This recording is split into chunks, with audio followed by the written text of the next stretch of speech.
그는 도복 같은 옷차림에 일본식의 남학신을 신으며 일본도를 차며 다른 오로성과 다르게 유독 튀는 복장을 하고 있는데요.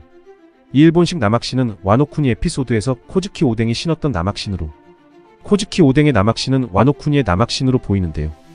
또 즈니샤가 와노쿠니를 개국하기 위해 와노쿠니 해역까지 왔지만 모모노스케의 거절로 즈니샤가 와노쿠니 해역에서 사라지자 나스 주로성은 와노쿠니의 개국이 없다는 걸 오로성 중 가장 빨리 눈치챘는데요.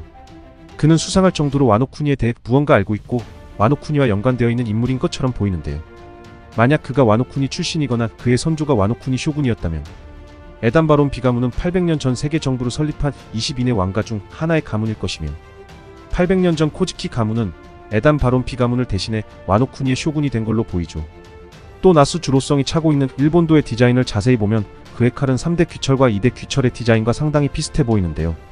최상명검이자 요도인 초대 귀철이 아직까지 등장하지 않았기에 이 칼은 초대 귀철일 가능성이 높으며 만약 나스 주로성의 칼이 초대 귀철이라면 그가 와노쿠니의 사람인 걸 확신할 수 있는데요. 아시다시피 3대 퀴철의 주인은 롤로노와 조로이며 조로는 3대 퀴철을 로그타운부터 현재까지 쭉 차고 있는데요. 그렇기에 퀴철은 스토리상 굉장히 중요한 칼이 될 것으로 보이는데요.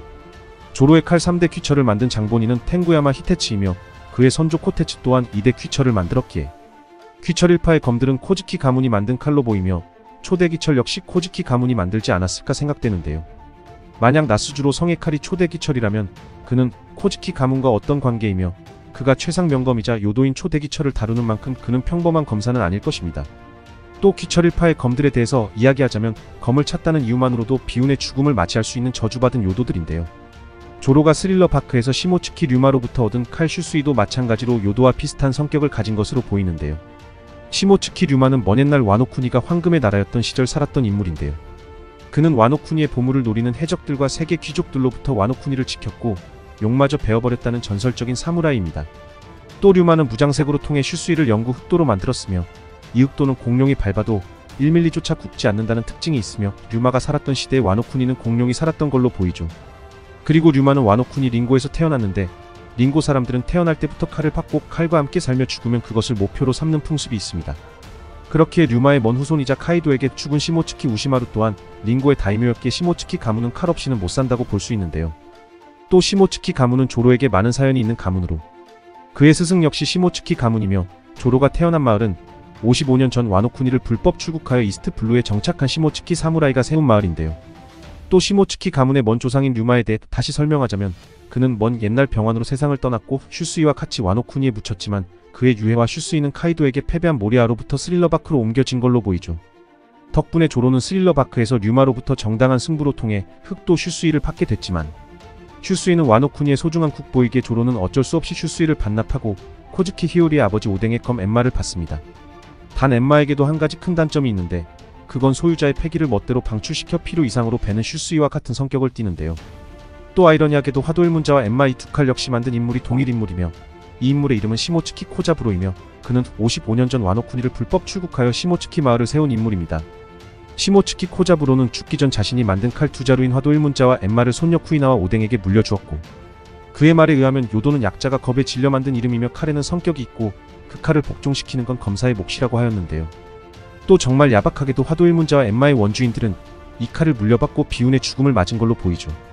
덕분에 화도일문자와 엠마는 새로운 주인을 맞이했으며 화도일문자와 엠마는 로그타운의 무기상 이폰마츠의 말대로 칼이 주인을 고른 것으로 보이는데요. 또 이폰마츠는 조로의 담력에 반해 자신의 가게에서 가장 아끼는 검 유바시리를 조로에게 주었으며 이 칼은 아시다시피 녹록 열매 능력자에게 당했기에 조로는 스릴러바크의 룸바 해적단의 묘지에 공양하였습니다. 또 오로성의 말에 의하면 악마의 열매 중 동물계 열매는 의지가 깃든다고 하며 세계 정부는 이 열매 역사를 지우기 위해 또 하나의 이름인 고무고무 열매 이름을 부여했으나 이 열매의 진짜 이름은 신의 이름을 가진 사람 열매 모델 니카였다는 사실과 정부는 800년씩이나 회수를 시도했으나 니카의 열매는 정부로부터 계속 도망쳤고 과거 몇백 년이나 각성하는 일은 없었지만 결국 루피의 손에 의해 각성하게 되었죠. 마치 조로의 칼 세 자루들이 주인을 고른 것처럼 사람 열매 모델 니카의 열매도 루피를 고른 것처럼 보이죠. 또 니카의 열매에는 특이한 특징이 있는데요.